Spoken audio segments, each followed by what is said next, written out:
Muted. Tonight we have an opportunity to really get into the nuts and bolts of what we're going to be doing with regard to go to high school, go to college.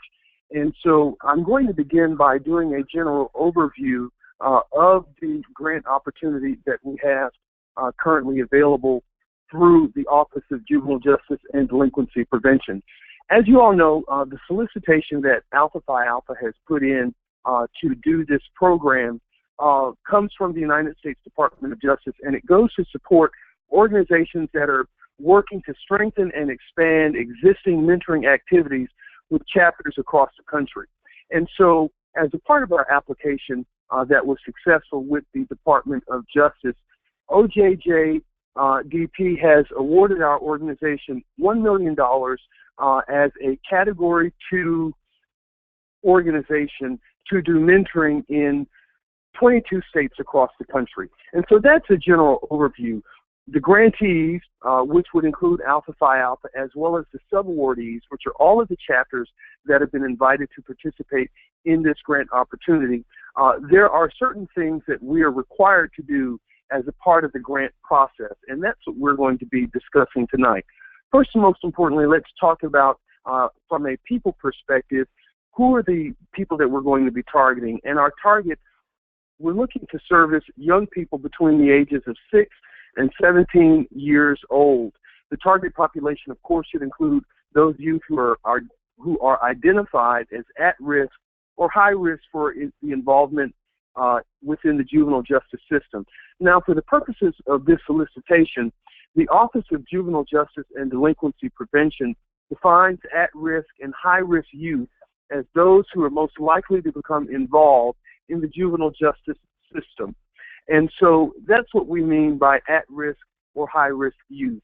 I'd like to continue for a moment and talk about some of the goals and the objectives before we get into the heart of our presentation. So what are the goals and the objectives that we're trying to achieve as a part of what we're doing with Go to High School, Go to College?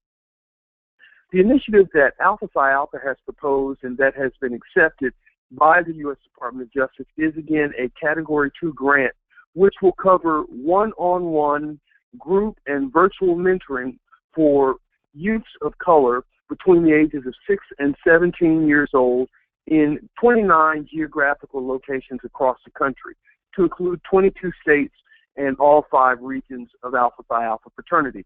Now, our goal is to engage at least 1,000 student participants with caring mentors who serve essentially as advocates and role models for achieving greater successes in life.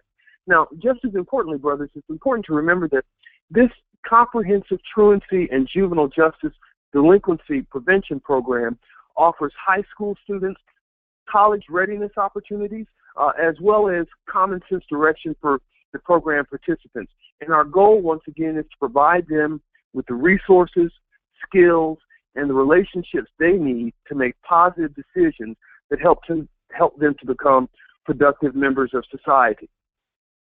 With that being said, our organization has 3 core initiatives, particularly concerning this grant, that we look to employ as a part of this project. First and most importantly, Go to High School, Go to College itself, which is a program that, as many of you know, our fraternity has been doing for more than 90-plus years.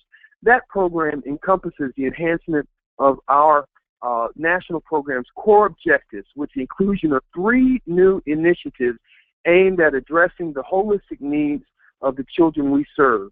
Those new initiatives include the College of Friendship, which is a one-on-one and group mentoring and life skills training program that provides participating students with the requisite wraparound services that they need to successfully complete their high school graduation. And we're going to talk about Naviance, which is a wonderful platform that's going to help our young people get ready for college. We also have the University of Brotherly Love. The University of Brotherly Love is a digital training and development program, and we're partnering with the Memorial Foundation, which is helping us to build this digital training and citizenship development program that's going to cover 4 key learning paths. And those learning paths include love, justice, democracy, and hope.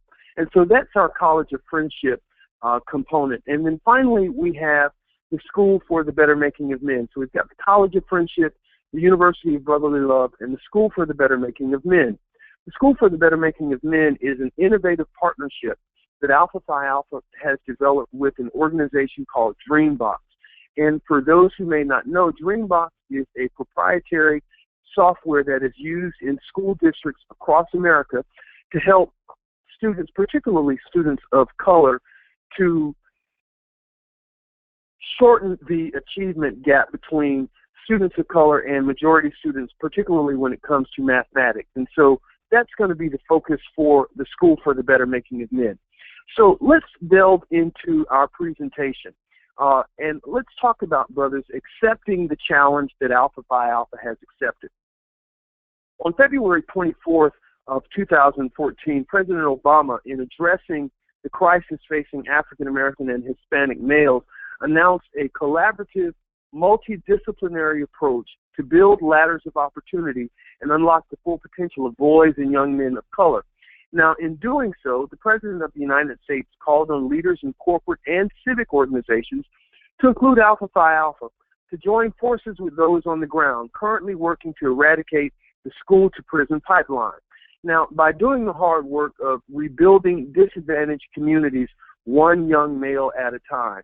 Now, most of you have come to know this initiative as My Brother's Keeper, and what we're doing falls squarely in the My Brother's Keeper initiative in terms of preparing young men of color to enter the social and economic mainstream. So let's begin, brothers, by looking at a background to our problem. Every 29 seconds, a kid in America drops out of school. And it's not surprising also that African American boys are 2.5 times more likely to be suspended from school, and by the 8th grade, only 14% of black boys perform at a proficient level. I think it's also important to note, brothers, that 54% of African Americans graduate from high school compared to more than 3/4 of white and Asian students. And nationally, African American male students in grades K through 12, again, they're more likely to be suspended from school than any other social group within the school system. And it's also important to note that 12th grade reading scores of African American males were significantly lower than those of men and women across other racial and ethnic groups.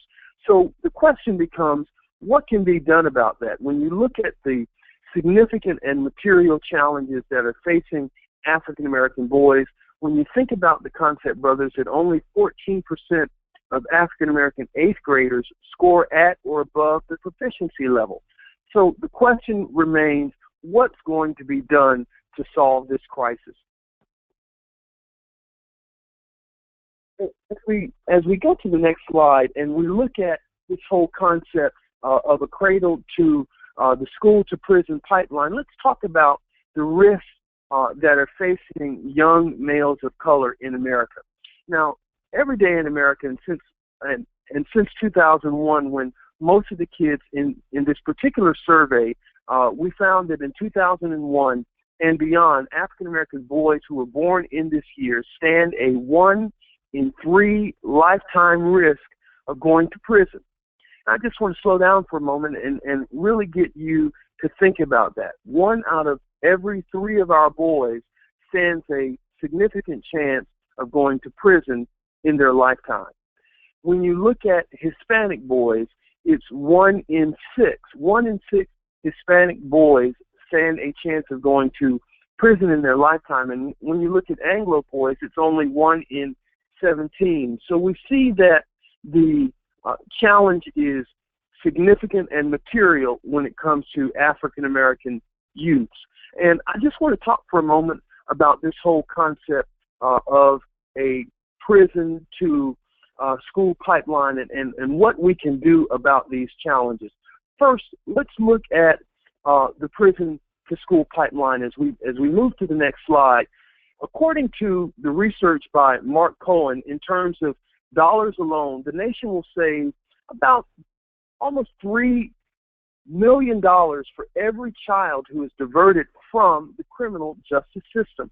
And we're going to talk about graduating from high school as well as dropouts, but But before we get specifically into dropouts, I want to talk about the incarceration rates that are sweeping this country.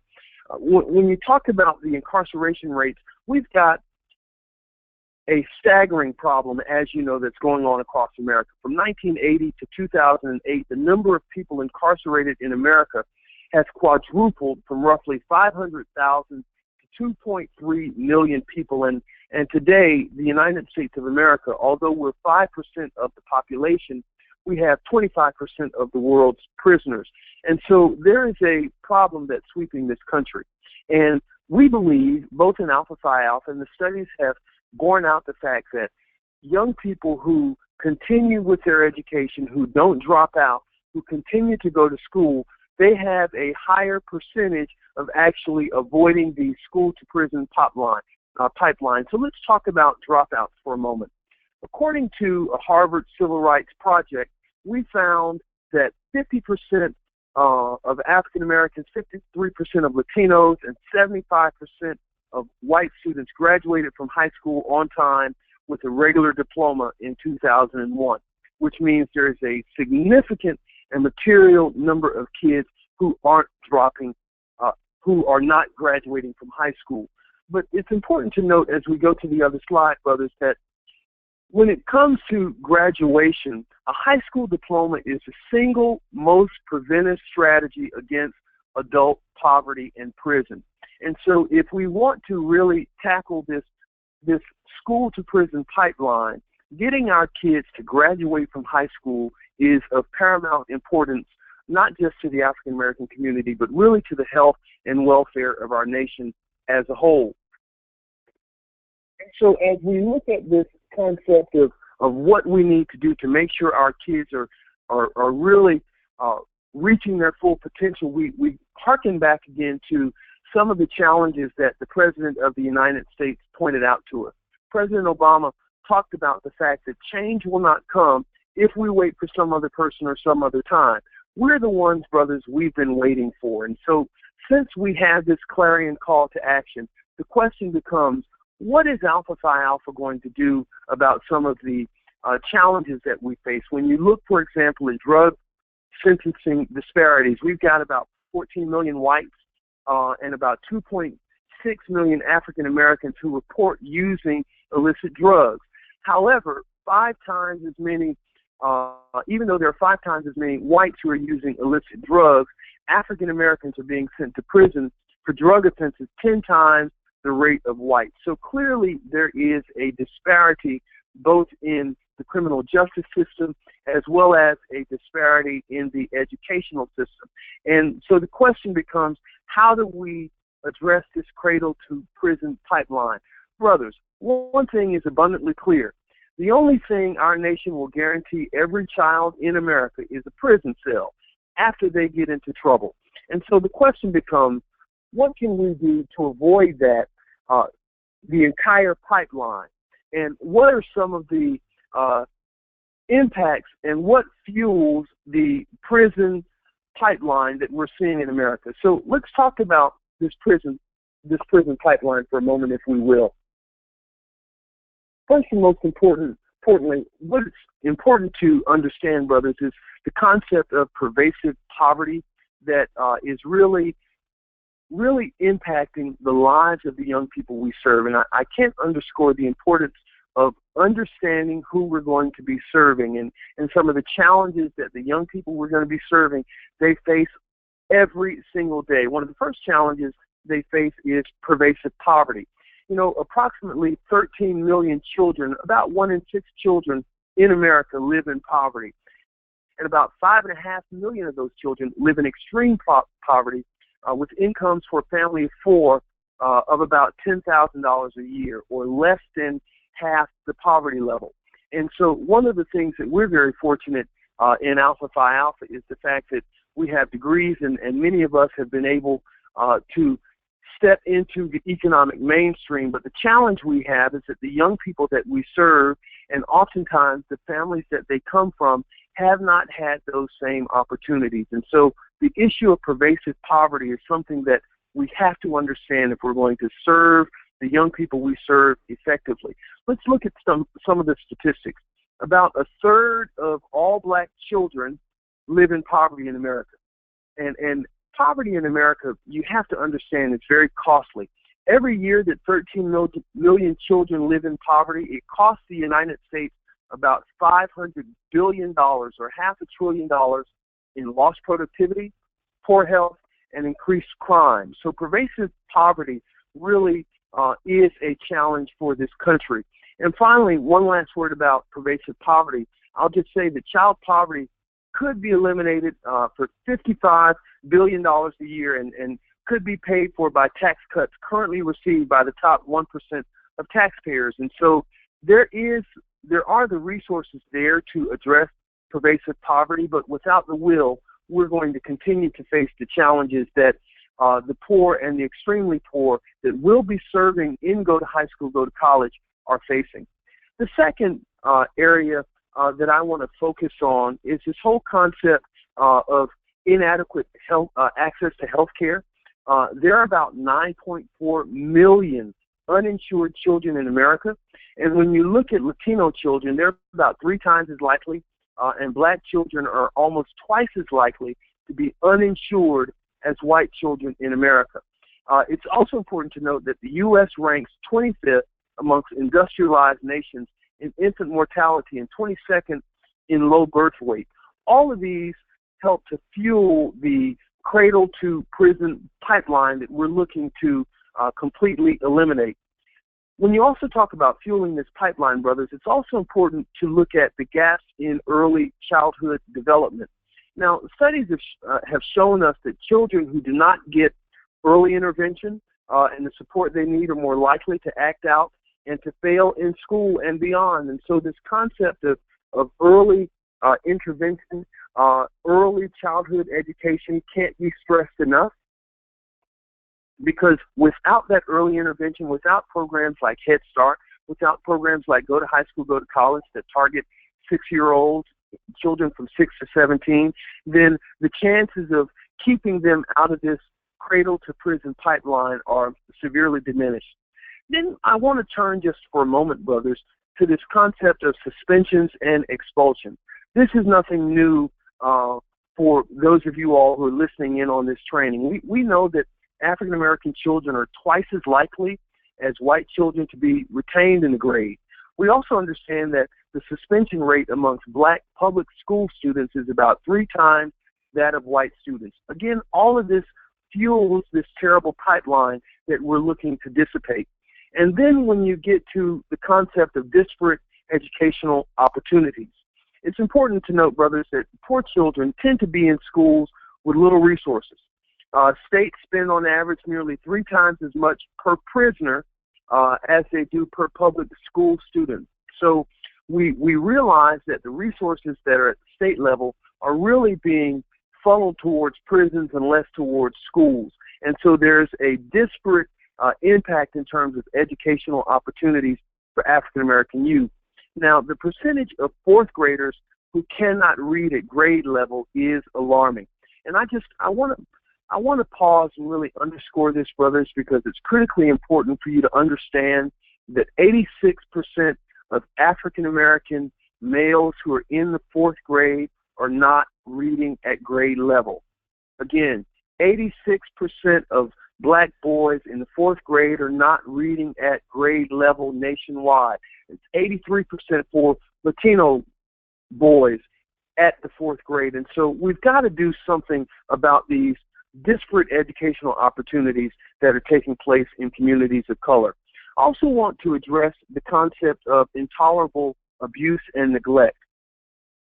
Brothers, a child is abused or neglected about every 30 seconds, every 36 seconds in America. Almost 1 million kids each year are abused and neglected.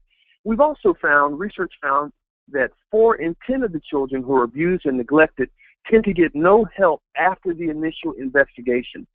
So all of these factors, the concept of disparate educational opportunities, lack of access, lack of inadequate health care, unmet mental health needs, school suspensions and expulsions, all of those tend to feed into this cradle to prison pipeline that we're looking to completely eliminate.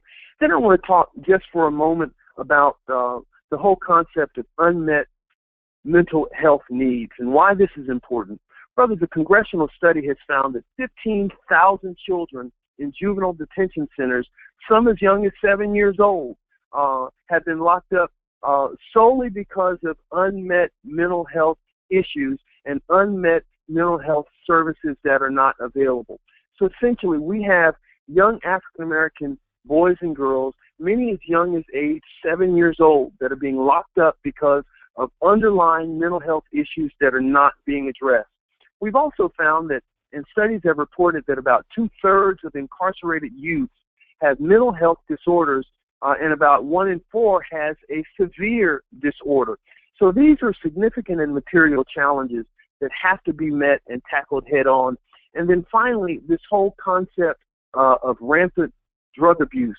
We know that within the popular culture, within oftentimes the music culture, there is a glorification of drug use, whether it's alcohol, tobacco, marijuana, what have you. And so there's a rampant use of drugs amongst children between the ages of 6 and 17 years old. And this, once again, is fueling this prison pipeline that we're seeing. And finally, I want to just touch on ineffective juvenile justice system. And what we're finding, brothers, when it comes to an ineffective juvenile justice system is that black juveniles are about 4 times as likely as their white counterparts to be incarcerated. We're also finding that black youths are about 5 times more likely, and Latino youths are about twice as likely to be incarcerated for drug offenses. All of these challenges are really fueling what we're seeing now with the prison pipeline. And so Alpha Phi Alpha is looking to address those issues. So, brothers, as we move to the next slide, we again want to point out the importance of this cradle to prison pipeline. Now, we want to say that Alpha Phi Alpha is determined to tackle this issue using evidence-based mentoring as a means of addressing the issues that we talked about. And we want to say that through the implementation of this grant opportunity, we aim to change this alarming trend. And so the question becomes, how do we do that as we move to the next slide? First and most importantly, brothers, I want to talk about the whole concept of what mentoring is and what it isn't. And I really want to stress this, and I hope you're taking notes because it's important for all of us on the call and all of us that are going to be participating in Go to High School, Go to College to understand what mentoring is and, most importantly, understand what mentoring isn't. First, mentoring is a structured and trusting relationship that brings young people together with caring individuals who offer guidance, support, and encouragement aimed at developing the competence and character of the mentee. And so, again, mentoring itself is the development of that trusting relationship between the mentor and the mentee. Next slide. And so then the question becomes, well, what, again, is a mentor? And we want to stress that a mentor is an adult who, along with parents, provides a young person with support, counsel, friendship, reinforcement, and constructive example. Constructive example being highly important. We want brothers to understand that your role as the mentor is to provide that constructive example. What they see is what they'll be. And so we want you to be the examples that our young people are looking for and looking to as they transition from primary school, secondary school, on to post-secondary education. Next slide, please. So now let's talk about, again, this whole concept of mentoring and what it is.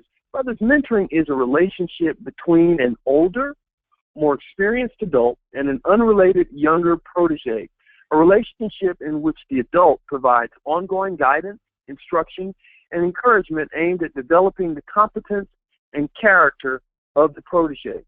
How we have set up our mentoring program with Go to High School, Go to College. There are no young people in our program over the age of 18. So all of our kids are between the ages of 6 and 18. All of our mentors are 18 years or over. And so we're looking at mentors to really serve, particularly if it is a college chapter. Say we have a 19-year-old mentor, then we would highly encourage them to mentor kids that are younger than them, 6, 7, 8 years old, perhaps in the go to high school scope, so that there is enough difference in life experience for the older, more experienced mentor to be able to impart the wisdom that the younger mentee needs to help transition into successful life. Next slide, please. So next, brothers, I'd like to talk about what a mentor is not. A mentor is not a foster parent. A mentor is not a therapist. It's not a parole officer. A mentor isn't your homie or your friend. And it's important that you understand that. As mentors, our role is not to be surrogate parents for the young people. And we're going to talk about a little bit later this whole concept of parental engagement. But as mentors, our job is not to be parents to the mentees. Our job is not to be a therapist to the mentee, nor are you a parole officer. Your job is not to be the drill sergeant of sorts. We want to provide structured, a structured, ongoing, beneficial relationship to the young person, but we don't want it to be an adversarial relationship. We want you to be cool, but not too cool, not cool to the point where you lose sight of the purpose of the mentoring program. And so it's really important, and I want you to stress with the mentors in your chapters, stress with the mentees as well as the parents, what the role of a mentor is. And just as importantly, what the role of a mentor is not as we continue to move this program forward. Next slide, please. So we talk about this concept, brothers, of evidence-based practices. And using evidence-based practices or research, we find that this works in terms of mentoring young people and proving to be effective models for impacting their lives in real and meaningful and significant ways that measure results. And I want to underscore this concept of measuring results. It's important, brothers, that you understand that the only way, or rather the best way for us to be successful is if we measure the work that we're doing. And we're going to talk about reporting volunteer hours, reporting information on a monthly, timely basis, so that we make sure that we measure the impact that we're having, not just in the local level, but we also measure the impact we're having at a regional level, and what kind of impact are we having at the national level. It's also important to note, brothers, that there are many evidence-based mentoring practices that, when employed, effectively lead to tangible results. Those programs, however, that do not follow them are much less effective. And I just want to stress, it's important that the chapters that have been awarded this grant follow the program scope and guideline that the national office has set up. We have established policies and procedures. Many of you all have begun to familiarize yourself with the Mentoring Policy and Procedure Manual. I want you, that is your program Bible, for lack of a better term. That is the document that you should refer to on a regular, consistent, and ongoing basis when it comes to policy, when it comes to procedure. We have a number of policies, whether it's our recruitment policy, our screening policy. We have a number of procedures, and we've spelled out the various steps that chapters need to take to employ in order to be successful in implementing the program nationwide and implementing the program at the local chapter level. So as we move to the next slide, we're going to talk about, we're going to expand this concept of evidence-based mentoring by first talking about the various types of mentoring. First, we've got informal mentoring, which usually evolves out of a variety of roles that adults play in the lives of youth. And so informal mentoring is mentoring that takes place. Perhaps you meet a young person at church and you agree to serve as a mentor for them in an informal setting. That would be informal mentoring. Then we also have formal mentoring, which is structured programs that are aimed to foster relationships that benefit young people in real, meaningful, and significant ways. And so the question becomes, what works both? What works best? And what we found and what the research has told us, brothers, is that what works best are formal, structured programs that use evidence-based practices that yield measurable results. So as a result of what we found and as a result of what the research teaches us, we're going to focus more on formal programs that are designed to match mentees and mentors. Next slide, please. So as we talk about, brothers, this whole concept of formal versus informal, and we realize that our program, Go to High School, Go to College, will be a formal, structured program, the question then becomes, which path will your chapter choose in terms of implementing Go to High School, Go to College? And I just want to give you some fast facts and statistics when it comes to our program nationwide. We have, as a part of this grant project, 41 chapters across the country that are participating in our project. Of the 41 chapters that have applied, 36 of those chapters were alumni chapters, 5 of those chapters were college chapters. Of that 41 chapters, we have approximately 300 of our, we have a total of 1,089 students that will be served in Go to High School, Go to College. Of that 1,089 students, we have 300 students that are in the Go to High School space, which are ages 6 to 12, 13, and we've got about almost 800, about 789 kids who are in the Go to College space, which is ages 12, 13 to 17. So I wanted to give you all kind of a national snapshot of the number of young people we serve and the age range and the scope that we're going to be focusing on.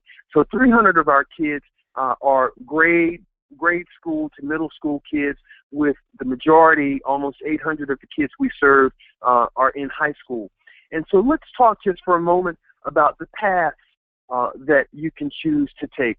There are 3 paths that your chapter can choose to take when it comes to mentoring young people. The first path that we'll talk about is one-to-one mentoring, which is a one-on-one relationship in which a more senior individual is paired with a more junior individual in order to provide the younger individual with guidance, support, and encouragement.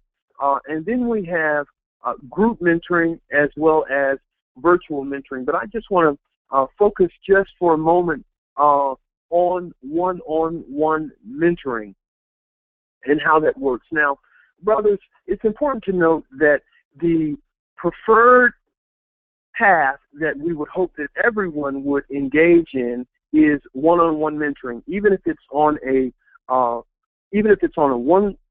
month-to-month basis. We highly encourage everyone in the program, all the mentors, to be matched with all the mentees in the program. Now, that may, for example, if we have a chapter that has 7 mentors and we've got 25 kids, then that may necessitate that one mentor is assigned to 3, perhaps 4 mentees over the course of the programmatic year in a one-to-one mentoring relationship. And that one-to-one relationship can include everything from virtual contact to one-to-one contact in the supervised setting, as well as group contact. So let's burrow in on what one-on-one mentoring is. Now, the traditional model of mentoring is, of course, a one-on-one relationship in which, again, a more senior person is paired with a junior person. Now, a key advantage of the one-to-one mentoring approach is that it enables partners to develop trust and provides consistent support, provided the mentoring partnerships bond effectively at the onset and commit to working together for a significant period of time, such as 1 year or more. Let's just pause there for a moment, because we want to underscore the fact that all of the kids in our program and all of the mentors that they are matched with, our goal is to have a match of 12 months or more. And so we want to highly encourage you all to match appropriately. And we're going to talk about the matching concept more in depth as a part of this training series. And we have a proprietary management tool that is going to help you all to manage and match these relationships more successfully. But that is essentially what one-to-one mentoring is. Now, in this traditional model, one mentor is matched with a mentee and a trained program manager, which in your case would be, in the chapter's case, would be the local program coordinator. You may refer to them as your director of educational activities, but whoever that local person is, they're essentially going to serve as a monitor of sorts to make sure that the match's progress is working over the course of that 12-month period. Now, usually the matches are very deliberate.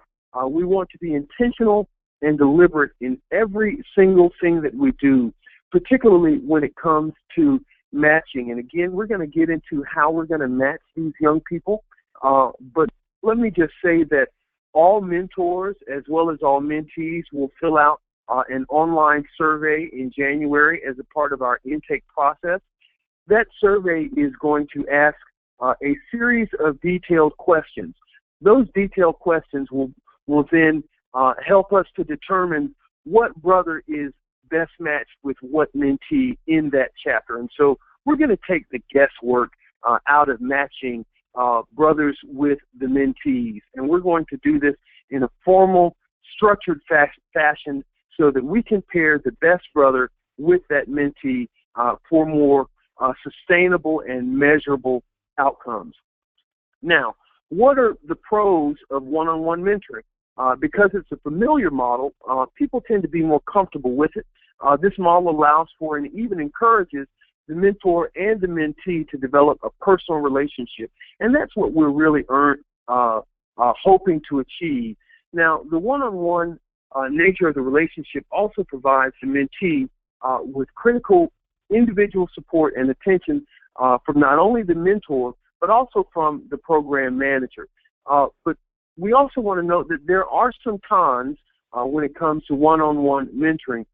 And the biggest drawback we see is the availability of mentors. That's oftentimes a real limitation when it comes to implementing successful mentoring programs. So I just want to pause, brothers, and let you know that being a mentor in this program is critically important. Getting buy-in from your chapter brothers is critically important. Having them show up to group sessions is critically important. Having them show up to one-on-one sessions is critically important. Children, as most of you know, particularly those of us who are parents, we understand the importance of consistency with young people, and so it's important that we be consistent. It's important that the brothers be consistent. This can't be a sometimey, loosey-goosey commitment.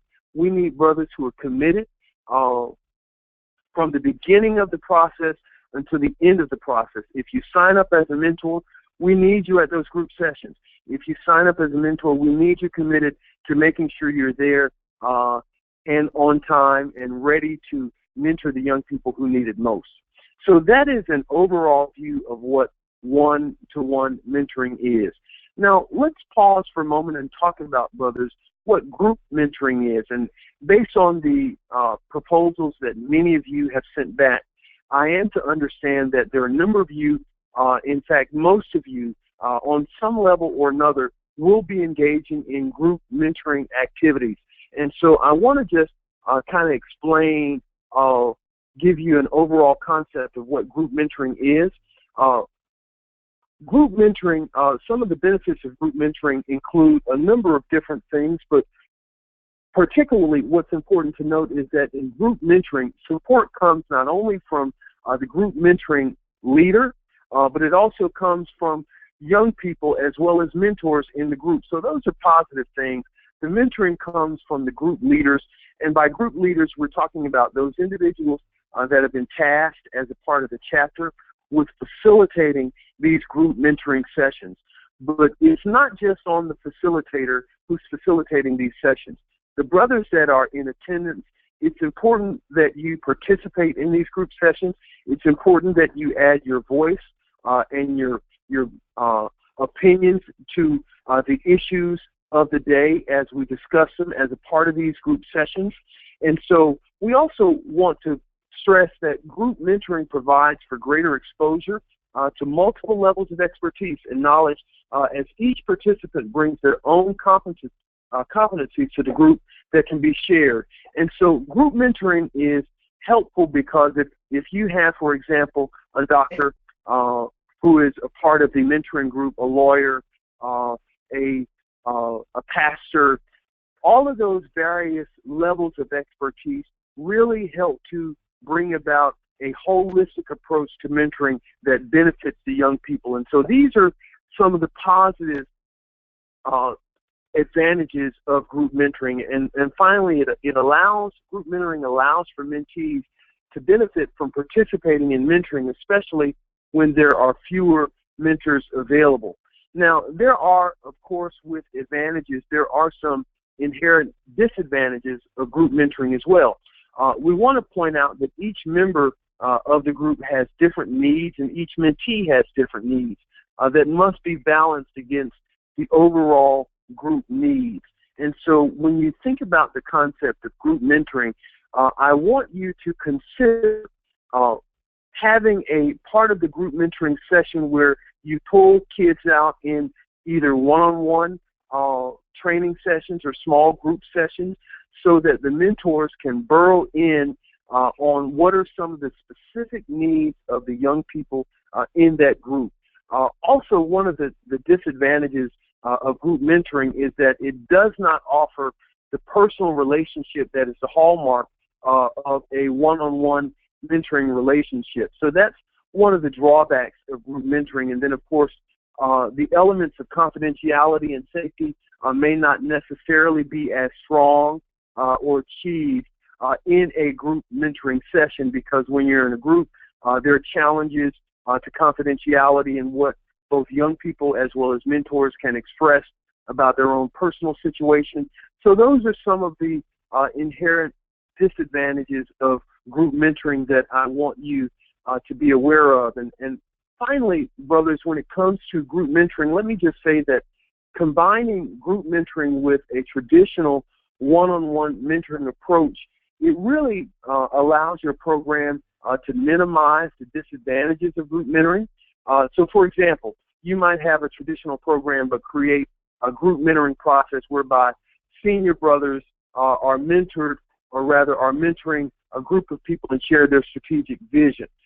You might have one senior alpha who leads the group on behalf of a number of other brothers. And so there are inherent challenges and disadvantages when it comes to group mentoring. And so we're encouraging you to have a hybrid approach, if you will, where if you stress group mentoring, or if your aim is to do primarily group mentoring, to also apply a one-on-one approach that is targeted towards addressing the specific needs of the kids you look to represent, even if your overall approach is a group setting. And then the third mentoring path that we're going to touch on just quickly is virtual mentoring. And virtual mentoring is important at both the levels, because we have some proprietary platforms that we're going to go through during our product phase, which is the third day of training, that are virtual platforms that all of our young people will be on.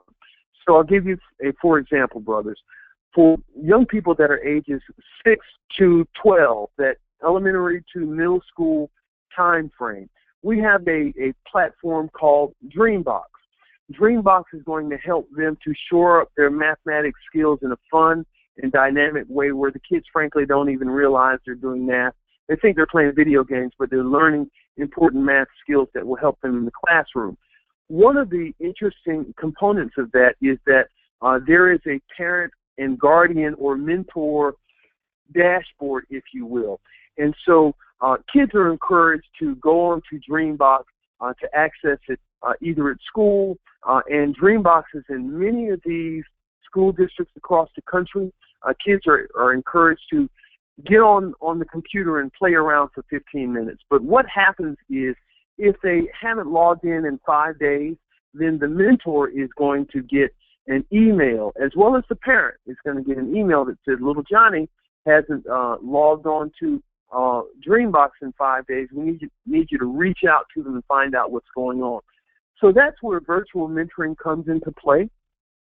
Our platforms are going to be communicating with you as well as communicating with these young people. So you will know, you'll have a dashboard to see where they are in mathematics. If our kids are on the go to college level, we also have a program called Naviance, which is designed to help them to get ready for college and help them to not just get ready for college, but for them to understand what it takes to be successful. And so they're going to fill out certain forms, and we're going to be able to teach them everything from filling out their FAFSA, federal application for student aid, to filling out their resumes, to applying for college. But the mentoring side of it from a virtual perspective is we're going to be constantly communicating with you. Once you sign up as this individual's mentor, we're going to be constantly communicating with you via email to let you know that little Mike, who might be, and he may not be so little anymore, who's in the 11th or 12th grade, when they apply for college, when they put in their college applications, you're going to get an email that says, Johnny applied to Hampton University today. And so those are ways in which you can stay connected, stay engaged from a virtual mentoring perspective. And so even if your chapter is engaged in one-on-one mentoring or group mentoring, there's a virtual component that all chapters we're going to encourage you to be engaged in. And so we just wanted to stress that. Now, the question becomes, what are some of the benefits of virtual mentoring? Now, in virtual mentoring, location is not involved. You really need access to technology, whether it's telephone, voicemail, email, internet, what have you. Now, mentors can offer specific guidance that a particular mentee might be looking for, and they can do that virtually. So those are some of the benefits of virtual mentoring. Now, in terms of some of the disadvantages of virtual mentoring, in virtual mentoring, people get involved. The people that get involved do not have the opportunity to necessarily create a bond that would be created from a face-to-face perspective. This is why we highly encourage you to not just engage virtually, but also to show up for group meetings, to show up for one-on-one mentoring sessions. Brothers, it is important that you're present, that you are present. Your presence is important. Your presence is needed. Your presence is required if we're going to be successful in mentoring these young people and steering them away from this school-to-prison pipeline. So those are the three types of tasks that chapters can engage in when it comes to mentoring. As we move to the next slide, we're going to talk about some of the roles that are going to be played both at the national level as well as at the regional and local level. We're going to start with the local level first. Now, when it comes to the local level, each program will be administered at the local level. We've got, I want to say 31 cities across the country that are going to be engaging in this project. 29 geographical locations, 41 chapters. Each program, each chapter is considered to have their own program, unless you're partnered, and there are 4 college chapters, I believe, partnered with their alumni chapter. Unless you're partnered with another chapter, each program is considered, each chapter is going to be considered to have its own program, and that program needs to be administered at the local level. Now, the importance of understanding the roles that each stakeholder plays can't be stressed enough. And when we talk about stakeholders at the local level, we're really talking about the local program coordinator as well as the mentors, parents, and students. And understanding the roles of each one is critical. Let's talk about mentors for a moment. And mentors are you, the brothers that are on this line. What are some of the roles that you're going to be playing as a mentor in this program? First and most importantly, mentors, they're going to be responsible for volunteering 1 hour a month mentoring a young person. What is the commitment? Every single mentor that is signed up for this program is committed to an hour a month.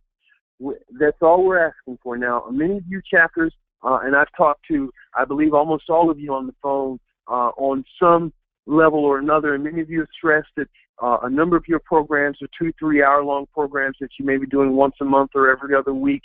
The minimum requirement is 1 hour per month per brother to mentor a young person, either in a one-to-one fashion, group fashion, virtual fashion, or all of the above. Now, let's talk about, and finally we just want to say we want the brothers to commit. And this is really the moment of truth, and I really want you to imbibe what we're talking about. If what we're saying is something that you don't believe you're going to have the time to commit to, I would highly encourage you to reach out to your local program coordinator and let them know that now, that you're just not going to have the time to commit to it, because once we get started, it is very disruptive in the life of the mentoring process and in the life of the child if there's not consistency on behalf of the mentor. As mentees, we're going to require them to show up, to be present and accountable. But we're also going to ask that same commitment from mentors. And so, again, that responsibility is 1 hour per month for each child. Secondly, in terms of local stakeholders and roles, let's look at the roles of parents. Brothers, parents must be engaged in this process. They've got to be engaged in the process. It is a prerequisite for participation. A mother, a father cannot simply drop off their child to this program. We want them to be engaged in the process. We want them to be responsible and responsive when your chapter reaches out to them. Parents are going to have to sign a contract, as well as the mentees are going to have to sign a contract. All of these contracts, all of these forms can be found in the mentoring policy and procedure manual, which all of you have by now. But parents are going to have to be engaged in the process.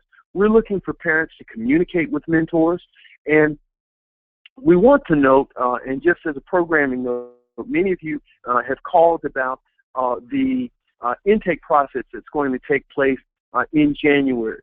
We're asking that every single chapter, and we're going to go through this tomorrow night as a part of the process, part of this training, but we're going to ask every single chapter to host an intake process in which you invite the parents along with the young people in. Let them know what we're planning on doing for them, the things that we're going to offer them as a part of this program. Many of you are saying, well, we've already done that, Brother Dallin. We started our training, we started our mentoring program back in September. That's great. That's fantastic. We want you to do it again. And we want you to do it again because we want to be standardized in terms of the message and the approach that we're communicating to our parents. We want the parents to understand that they have some skin in the game. We want them to understand that they have requirements that they have to fulfill as well. And then finally, the students. What are the roles of the students? Students are going to be required, just like the mentors are required to mentor one student an hour a month, students are going to be required to volunteer somewhere for an hour every month. And we have a proprietary web-based application that we're going to make available for both our students as well as our mentors to report those hours. Again, this whole concept of being able to measure and track our results is critically important. And so students are going to be responsible for giving an hour of their time somewhere in the community. A number of chapters I've talked to you, a number of you mentioned that you have your own community service projects in which the young people are engaged in. That's wonderful. They can engage in the chapter's community service initiative. They can engage in a school community service project, a local project, a church project, but they have to be willing to volunteer 1 hour a month somewhere around the country. So as we move to the next slide, I want to talk just for a moment about responsibilities at the national level. And so when we talk about the national level, first I want to talk about the roles and responsibilities of the local program coordinator, because the local program coordinator, even though you're at the local level, you really are part of our national team. And so let's talk about some of the roles and responsibilities of our local program coordinator. First and most importantly, the local program coordinator, your job is really to hold it together at the local level for our program. Your job consists of everything from creating and overseeing and implementing an ongoing mentor recruiting plan, making sure that any training that we offer at the national level is disseminated at the local level, much like what you did tonight when you passed training information on to your local mentors. Your job as a local program coordinator is going to make sure that your mentors are logging into our program management software, which we're going to do extensive training on, to make sure that they upload their mentor hours. Your job is really to make sure that the program is administered effectively at the local level. And I just want to address a question that's come up several times, and we addressed it in our last briefing that we did, but I want to go through it again.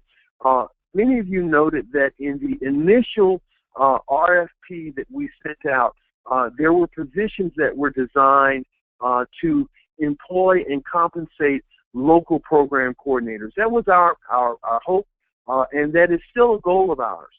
However, we want you to know that Alpha Phi Alpha applied for $5 million in funding. We got $1 million, or 20%. And so we had to make considerations based on the 20% that we were granted, and the impetus was on putting as much money back into the chapter as possible, and so we weren't able to fund at a local level the work being done by the local program coordinator. But let me just say this. We do not want the chapter to do anything it's not already doing. We don't want you to recreate the wheel. It is not necessary for you all to create a new program. What we're asking you to do is to do what you've been doing for the last 90 some odd years with Go to High School, Go to College, or however long your chapter has been implementing the program. We want you to do what you already do. Our goal is to supplement what you're doing, to enhance what you're doing, to provide value-added services to what you're doing. And so keep that in mind as you administer the local program. Now let's talk for a moment about the National Program Director. Many of you, as you already know, we have begun the process of searching for a program director who will administer this program at the national level. The program director, their role is really to manage this process, to report to the board of directors on the development of our national program, Go to High School, Go to College, as well as to build organizational capacity, both at the national, regional, and local levels. And so what are some of the roles that we're looking for our national program coordinator to do?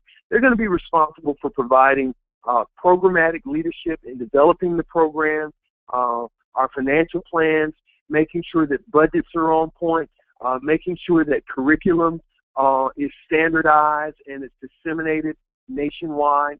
So our national program director, their role is to really make sure that all cylinders we're shooting on all cylinders at the national level to ensure that the board is fully informed of what's going on. Also, their role is to publicize the work that we're doing. Make sure that you at the local level understand what's going on, anything that's impacting programming at the national level. Their job is to communicate with you and to make sure that you have the resources and skills that you need to be successful at the local level. And so finally, I just want to touch on regional coordinators. What we've done to help alleviate some of the responsibility at the local level is to develop a position of regional coordinators, and many of you have received those job descriptions and those job postings as well. We're looking for brothers, and we're going to engage brothers who understand the concept of Go to High School, Go to College, who understand how Alpha Phi Alpha works. Their job as regional coordinators, they're really responsible for serving as liaison and an advocate for the regions they represent. We're looking for those regional coordinators to be advocates for you at the local level. We want them to make sure that everything you need, they're fighting for, that if you have any specific needs at the local level, that you run them to your regional coordinator so that they can advocate for the things that you do. But also you should know, brothers, that the regional coordinator, their role is also to help supervise and implement your program at the national level. The regional coordinator is going to be the individual if for whatever reason you've forgotten to upload your mentor hours, if you've forgotten to communicate to us what your volunteer hours are, you're going to get a call from your regional coordinator that says, hey, Brother Jones, we didn't get your information. We need you to submit in a timely fashion. Is there anything you need from us to help facilitate that process? So their role at the regional level is really not just to advocate for you, but to fight for you, but to also to serve as accountability partners, to make sure that the work that is to be done at the local level and the work that is being done at the local level is being communicated at the national level so that we can share best practices in terms of moving forward. So in the few moments that we have left, I want to move on and talk about, brothers, this whole concept of evidence-based practices and the top 12 evidence-based practices, how they work. And so I mentioned earlier that Alpha Phi Alpha, we're going to be engaging in evidence-based practices that have been proven to work. And so there are 12 evidence-based practices that we're going to employ. The first is this whole concept of screening. Every single chapter has to perform screening. Programs should screen prospective members, prospective mentors rather. We're going to do background checks as well as reference checks. We want our local program coordinators to make sure that they know these mentors that are coming into our program. A word about background checks. Many of you, if you're mentors and you filled out your mentor application, first and most importantly, we have secured your information so that it does not fall prey to any identity issues. So your information has been secured. But secondly, you should know that we are going to run a basic predator check in terms of making sure that every single mentor that's in our program has cleared a Department of Justice background screening from a predator check perspective. And so that's important. We're getting feedback, brothers, so if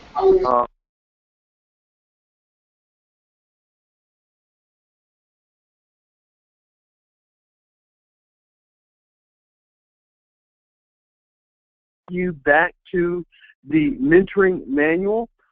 There is a screening policy that is inside of the mentoring manual. I will refer you to that in terms of the steps that you need to take to make sure that we fully screen every single mentor that comes through our program.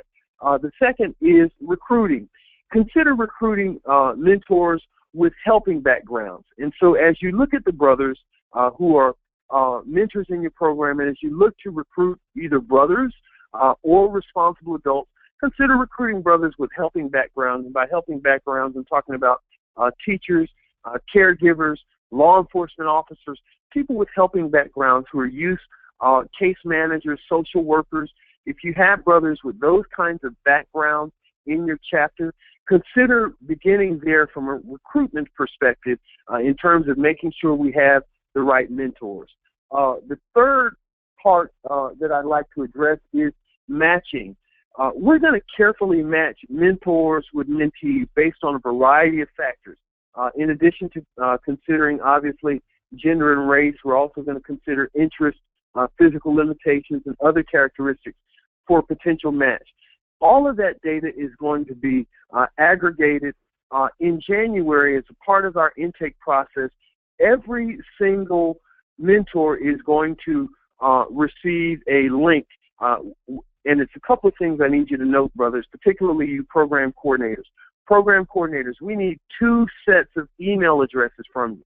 The first set we need are email addresses and contact information for all of the mentors in your program. The second set of email addresses we're going to need so that we can communicate effectively are email addresses for either the students, preferably the parents, of all of the students in your program at a very minimum. And I have had a chance to talk to some brothers who have mentioned that some of the parents and some of the kids may not have access to technology. They may not have iPhones, iPads, laptops, desktops. But at a minimum, we're asking that every single parent have access to an email address, whether it's access through the local library, access through a school. Every single parent has to have, at a minimum, give us an email address that we can communicate with you. And so part of that, part of the reason why we will need this email address, and so we're going to ask again to collate those email addresses from both your mentors and your mentees now, because we're going to send them a link that they will click on. They will answer some questions. We will then aggregate that data, and that data is going to tell us, based on the answers that you provide, that Brother Jones should be mentoring Tyrone. Brother Smith should be mentoring Johnny, based on the answers that they provided. So we're going to be pretty strategic in our approach in terms of matching. The fourth thing we want to talk about is this whole concept of preparation. We want to pre-match and we want to train mentors to make sure that they're ready for this process. And so part of what we're doing now is preparing. Training is going to be critically important. We've got 3 days of training, and I appreciate your patience. I know it's tough, and I know there's a lot going on, but we have to, if we're going to be successful in this process, we're going to have to train, and we're going to have to prepare, brothers. The fifth thing is contact. It's important, brothers, that you set expectations of frequency of contact and the length of the relationship. It's a larger impact has been shown for programs that set expectations regarding frequency of contact. If you say you're going to mentor kids and meet on a monthly basis, it is important that you be consistent. If you tell them you're going to meet them on a biweekly basis on every other Tuesday, it's important that you be consistent in terms of your contact. The sixth part of effective evidence-based practices is supervision. That's what we have the National Program Director for, as well as the regional coordinators and the local coordinator. It is going to be important that we constantly supervise the matches to make sure that the matches are working well, to make sure that we remain in compliance from a legal perspective. And so supervision is going to be critically important. So you should plan for supervision of mentors during the mentoring relationship, in-person meetings, telephone conversations. All of that stuff needs to be supervised so that we don't run into any legal issues down the road. The seventh best evidence-based practice that we're going to engage in, again, is training. We're going to constantly provide training for mentors, developing training opportunities. We're going to have access to resources that we want you to take advantage of. Prior to this call, I sent out to everyone we had email addresses for, I sent out an additional resources link that will allow you, if you click on that link, it will allow you to tap into some additional resources. We've got resources on what works best for African American children, what works best for black boys. We want you to tap into those resources, read those resources. Take advantage of the training that we provide. Training is mandatory, and so we're going to encourage you to make sure you participate in training. Mentor support is going to be very important, brothers. We want to develop support groups for mentors. We're going to have best practices as a part of a proprietary platform that we're going to have for mentors. We're going to have a blackboard of sorts where mentors in Chicago can share best practices with mentors in Dallas, as well as local program coordinators who might be in West Palm Beach can share best practices with local program coordinators who might be in West Los Angeles. And so having this concept of being able to share best practices and provide mentor support is going to be critically important. The ninth thing that we want to talk about, brothers, is this concept of structured activities. it is so critically important that we don't do things loosey-goosey. It's so critically important that we make sure that we have structured activities so that brothers can make sure, and mentees can make sure that everything is done in a supervised and structured fashion that works for everybody. And structured activities might be taking kids to a local football, college football game, or having a Halloween party, or having a Black History celebration, but making sure that those activities are structured and meaningful. The 10th thing that we want to talk about, again, is this concept of parental involvement. And what we want you to do, brothers, is to ensure that mechanisms for parental involvement are in place, and that parents should be aware of mentoring relationships and are familiar with the mentor as well as the activities that are taking place. And so, brothers, it is going to be critically important that you make sure that you maintain an open line of communication with parents, mentors, for the 1, 2, or 3 kids that you may be mentored with or you may be matched with. You got to get to know these parents. You have to be able to communicate with these parents, talk with these parents. It has to be a partnership in which the parent is working with the mentor and the mentor is working with the parent, so that the program is successful and the child has the best benefit at the end of the day. The 11th part we're going to talk about is program monitoring, where every program is going to be monitored from an implementation perspective. Monitoring is going to take place in a couple of ways. At the local level, the local program director, who may be your director of educational activities, it may be another brother, that local program director is going to monitor activities at the local level to make sure that the structured activities are taking place, to make sure that the mentors are providing their mentoring hours, they're showing up, to make sure that the mentees are showing up. If they're not showing up, what's going on.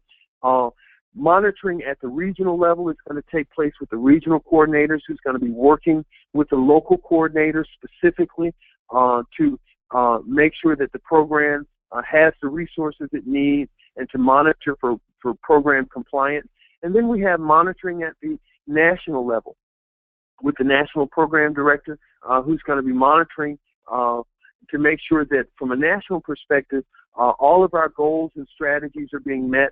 You should also know that the fraternity has identified our former comptroller, Brother Steve Sims, who is going to be our compliance manager for this program. And so Brother Sims is going to, he's going to help us. We're going to talk about this tomorrow evening during this during the process component. Brother Sims is going to be there to monitor expenses, to make sure that dollars are being allocated in the right way, to make sure that dollars are being spent in the right way.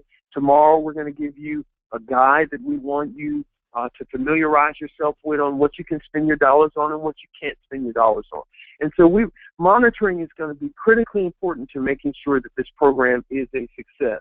And finally, brothers, appropriate setting. That's going to be really important to make sure that the setting is appropriate. We want to make sure that the setting is conducive to effective mentoring, and that setting could be a school, it could be a local church, but we want to make sure that the setting is always appropriate, which is why we ask you all to send us your memorandums of understanding with whoever it is you're going to be conducting your mentoring activities, whatever location you're going to be conducting your mentoring activities at, to make sure that the setting is appropriate for the work that we are trying to do. And so, brothers, that is, in a nutshell, go to high school, go to college, the people part. We have a number of available resources. If you want to know the definition of mentoring, you can click on that resource, and I also sent you this, so you should be able to pull it up in your email as well. Most of you got this before this training, but I would highly encourage you to share these available resources with every single local program coordinator, every single mentor in your local chapter. They need to understand what works for African American children and adolescents. They need to understand what group mentoring is, what virtual mentoring is. We want them to have a full-fledged understanding of what they're getting into and what the expectations are as we move forward. So with that, my brothers, I am going to, in the few moments that we have, I will open the line up for any questions that you may have. And I thank you so very much for your time. Brother Lyle, I will open the floor up for questions if there are any. All right, brother. It looks like we have time for about 4 questions. Afterwards, what we'll do is we'll take all the questions that we have received and then upload those in an FAQ to the go-to training module. All right, your first question is, what happens if some of the kids do not have technology access for Dreambox? There seems to be an assumption that all families are financially able to have internet service, and some families don't for pervasive poverty. Yes, and that is and thank you for that question. And I certainly understand that not all families are going to have access to technology, and that is going to be one of the questions, one of the things that we are going to ask the local program coordinators to kind of ferret out for us. How many of those kids that you're serving don't have access to technology? But what I would say to you is that there are a number of different resources that parents can tap into. Obviously, most local libraries, they can use the internet for free. They have access to a computer at the local library. And so it may provide a challenge for the parent who does not have access to technology, or the kid that does not have access to technology. But a couple of things that we want you to know. One, there are a number of kids. Dreambox is used in scores of school districts across the country in the classroom. And so for those kids that are in the classroom that already have Dreambox, I know it's used in all Baltimore elementary schools, for example. And so if your school is in Baltimore, then the kids at the grade school level are already using it. They're using it in the classroom. And so what we would encourage you to do is to work with the teachers to identify for those kids that may not have access to technology, work with their teachers or with their parents to identify opportunities, perhaps during the school day, in which they can use the computer. Most schools have computer labs. There are a number of chapters. I know Ada Lambda, for example, in Atlanta, they have a computer lab as a part of the facility that they run in Atlanta. So we want to encourage the chapters to be as resourceful as possible and to encourage the parents to be as resourceful as possible in making sure that their kids have access. It is going to be a challenge. We do recognize that. But where there are challenges, there are also opportunities. And parents who want their kids to do better in math, we believe at the end of the day, where there's a will, there's a way. And we want to work with you to help them to bridge that technology gap. But we want to encourage those parents to use whatever resources that are at their disposal to bridge that gap as well. Next question, Brother Dowling, is what is being measured? The subject, I keep getting messages from brothers. Brothers, if you can, when you send your messages, if you could send them directly to presenters, we'll greatly appreciate it. Thank you. Brother Dowling, the question was, what is being measured? Yes, thank you very much for that question. There are a number of things. Well, there are a few things we're measuring every single month. First thing we're measuring is volunteer hours. The requirement is 1 hour a month for brother, 1 hour a month for kids. And so that's the first measurement. Are you doing your volunteer hours? If you've got 25 kids, do you have 25 volunteer hours for that month? So that's the first thing that's being measured. We're also going to be measuring. We're going to be measuring their scores in terms of graduation. What we're essentially going to look at is how many kids graduate from the program at the end of the year. So that's a measurement. Our graduation rates, are they steady? Are they up? Are they down? And then we're also going to measure the academic impact. And that's where these virtual tools come in place, because a lot of the virtual tools will do the measuring for us. For example, we have committed to increase mathematics scores by 6% by those kids that are in the go to high school component. And so we'll know that because when they log on to Dreambox, for example, the first few times they play, what they're really doing is developing a baseline by which they're going to measure their own progress. And as every time they play, they really need to play, I believe it's a total of 15 hours a day, an hour and 10 minutes a week or somewhere thereabout. But what we can do is take that data based on those first few times they play and look at it over the course of time to determine whether or not their math scores increase, how well they increase. So it's going to be important, brothers, again, that you encourage these kids to use these platforms that we're providing for them. We're also going to be measuring how many of our kids go to college. That's going to be critically important for us. And we'll be able to do that through the Naviance platform. So what we really need you to do is to keep track of your volunteer hours, your mentees' volunteer hours, and make sure my mentee is using these virtual platforms. If you can do those three things, track your own hours, track your mentees' hours, make sure my mentee is using the virtual platform, you can do those three things, then the measurements and the measurable results will really take care of themselves. Great. Next question, Brother Dowling, is our budget proposal was not fully funded. Therefore, do we have to obtain approval for a certain portion of the proposal, or do we have flexibility to select based on our proposal? I'm glad you asked that. And thank you for that question. And let me just say, in reviewing, when the committee reviewed the proposals, what we found was a wide variety of budgets. What we did, we just asked you to present us a budget. And as you may recall, what we said was, we want you to do what you're already doing. We don't give, it is not necessary to recreate the wheel. We want you to do what you're already doing and help, and we will work to supplement that and to provide a value add for what you're already doing. A number of the proposals that were submitted, not all, but a number of them that were submitted were kind of a wish list, for lack of a better term, in terms of what they had hoped to do, not necessarily what they had been doing.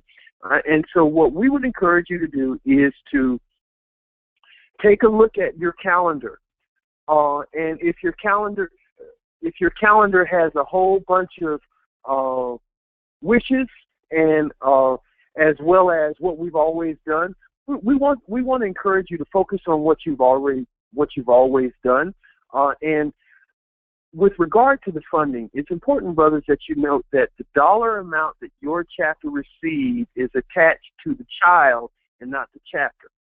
Every single child that is in this program is allocated through this fiscal year $246 of service dollars per child. And so the dollar your chapter received is really based on the number of kids that you said you would serve. And so what we want you to do is to use the dollars you received as best you see fit, so long as it fits within the reimbursement guidelines that we provide for you, so long as it is within the scope of the services we're trying to provide. You can use those resources how you see fit. But there were a couple of chapters who had, I saw budgets as high as low as $5,000 and as high as $200,000. And so what I would say to you is go back to doing what you're already doing. Now, if your chapter spends $200,000 a year already doing go to high school, go to college, that's outstanding. And we want you to continue doing that. But if you traditionally spent $10,000, $15,000, $20,000 a year and your grant may be for $6,000 or $7,000, then we want you to budget accordingly. But understand that the dollars that you receive are for a continuation of the services that you already provide, and not necessarily for something new that you want to do. Brother Don, we have a lot of great questions, but this is the last one that we have actually have time for. Okay. This one is, does the 1 hour monthly time commitment include a combination of all three types of engagement, or just the one-on-one face-to-face? all three types of engagement. Whether it's one-on-one, whether it's, if you're talking to your mentee on the phone for an hour, if you're working with them virtually back and forth on the computer, if you're one-on-one, face-to-face, if you're in a group, all of it counts. We want an hour. How you spend that hour, what path that you use, whether it's one-on-one, group, or virtual, it's up to you. We just need an hour. We've committed to DOJ that there will be an hour of interaction. Again, our preference is one-on-one. We would love for all of the interaction and all the mentoring to be one-on-one, but we realize that that's not necessarily possible, but we just want an hour. And finally, I'll just say I do see the number of questions, Brother Lyle, and I will endeavor to answer each of them one by one, and it will be my goal to send to you by the close of business tomorrow answers to all of these questions prior to the next presentation, so that we can more fully answer and address your issues. But I do see the questions. I do see the issues that you brought up, and we're going to endeavor to answer those as best we can. Right. Okay, thank you. And brothers, just some simple housekeeping. For those of you that wanted to download the PDF presentation that we just went through, it is available on materials. If you look on the your depending on how you're logged into GoToMeeting, GoToTraining, you will see a materials drop-down tab. If you click that button, you should be able to see the materials for presentation. I see a few of you that stated that you had some problems reviewing the presentation. I'm not necessarily sure if it's the one that Brother Dowling sent earlier today or if it is the one that we just uploaded this evening. Either way, we will go through this PDF just to make sure that all the slides are included, and we'll re-upload if it is not necessarily a working document. Additionally, the recording from tonight's call will be posted via the same GoToTraining mechanism. So those of you that have participated in previous GoToTrainings, you'll get a notification that says another document or a resource has been uploaded as well. Lastly, for those of you that did ask questions pertaining to the open positions, those can be found on the Alpha Phi Alpha website if you go to the Go to High School, Go to College page. Once again, brothers, we'd like to thank you for your participation, and have a good night. Thank you.